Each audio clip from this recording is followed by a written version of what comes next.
It's okay to be sad. ہر انسان کی زندگی میں کچھ نہ کچھ ایسا ہے کہ اسے غم آئیں گے، اور یہ اللہ نے لائف کی نیچر بھی یہی بتائی کہ الذی خلق الموت والحیات لیبلوکم ایکم احسن عملا، کہ میں دیکھوں گا تم میں سے بہترین عمل والا کون ہے. کہ یس اندھیرا بھی چھا جاتا ہے اور وہ پورا کا پورا چھا جاتا ہے، لیکن کبھی بھی اندھیرا پورا کا پورا نہیں رہتا ہے. صبح ہوتی ہی ہوتی ہے، کبھی بھی سچویشن سیم نہیں رہتی. تو مومن کو کبھی بھی ہوپ لیس نہیں ہونا چاہیے کسی بھی سچویشن کے بارے میں. ہوپ ہی ایک ایسی چیز ہے نا جو انسان کو زندہ رکھتی ہے. تو اللہ تعالیٰ ہوپ دلا رہا ہے، یہ اللہ کے الفاظ ہیں، یہ کسی انسان کے الفاظ نہیں ہیں کہ اللہ تجھے نہیں چھوڑ سکتا، نہ اللہ تجھ سے ہیٹڈ کرتا ہے. بس یہ اللہ کے کچھ طریقے ہوتے ہیں انسان کو ٹیسٹ کرنے کے لیے، انسان کو کچھ سکھانے کے لیے، کیونکہ یہ دنیا کی زندگی تو ہے ہی بہت ٹیمپرری. اصل میں آخرت کی زندگی ہے، وہاں پہ آپ کا ریوارڈ جمع ہو رہا ہے. اللہ کے ہاں دیر ہو سکتی ہے لیکن اندھیر نہیں ہے، ٹھیک ہے نا. اس کی بہت سی حکمت ہے اس دیر کی. اللہ تعالیٰ پتہ نہیں آپ کو کیا ریمائنڈر دینا چاہ رہا ہے آپ سے، کیا آپ کو ٹھیک کرنا چاہ رہا ہے، آپ کے کون سے سکلز کو باہر لانا چاہ رہا ہے اللہ. کیا وہی نہیں جانے گا جس نے تمہیں تخلیق کیا ہے؟ کیا اس کو ہی نہیں پتا کہ تم کس سچویشن میں ہو، تم کس غم میں ہو؟ اللہ سے ہوپ لگائیں گے نا تو ایمپٹی ہینڈ نہیں آئیں گے. نو تو ہے ہی نہیں نا، ہوپ لیسنس تو ہے ہی نہیں اللہ کے ہاں.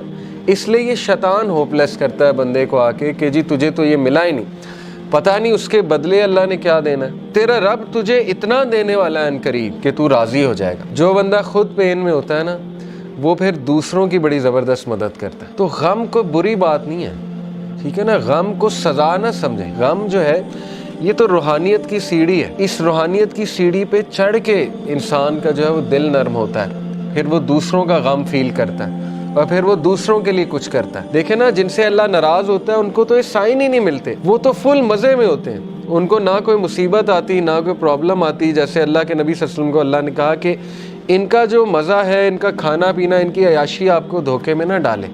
یہ اللہ تعالیٰ ان کو ڈھیل دے رہا ہے، یعنی اللہ ان سے اس حد تک ناراض ہو چکا ہے کہ اللہ ان کی کیئر ہی نہیں کر رہا. جس شخص سے اللہ ناراض ہو جاتا ہے تو پھر اللہ کے نبی نے کہا کہ پھر اللہ تعالیٰ اس کی وہ بھٹکتا رہے اور وہ جس وادی میں مرے اللہ کو اس کی کوئی فکر نہیں ہے. یہ ہے اصل میں وہ شخص بدبخت. اور یہ کون ہے؟ وَلَا تَكُونُوا كَالَّذِينَ نَسُوا اللَّهَ فَأَنسَاهُمْ أَنفُسَهُمْ. کیا تو نے دیکھا اس کو جو اللہ کو بھول گیا تو پھر اللہ نے اس کو اس کا آپ بھلا دیا. اولئک هم الفاسقون، یہی تو فاسق ہے. تو اس لیے یہ مت سوچیں کہ اللہ نے آپ کو بھلا دیا. اگر اللہ کسی کو ناپسند کرتا ہے تو اپنے قریب کیوں لائے گا؟ مجھے یہ بتائیں، ٹھیک ہے نا. ایک بندہ کہیں اور جا سکتا ہے، کلاس میں آ گیا دین کا لیکچر سننے آ گیا، کیا یہ نشانی نہیں ہے کہ اللہ اس سے راضی ہے؟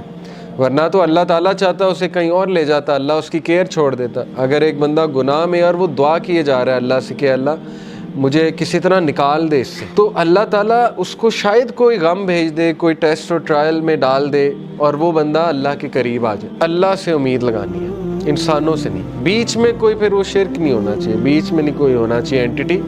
ساری کی ساری امید اللہ تعالیٰ سے ہے. پھر آپ دیکھیں اللہ تعالیٰ جلد آپ کو ایسی چیز دے دے گا کہ آپ کا غم اللہ ہلکا کر دے گا.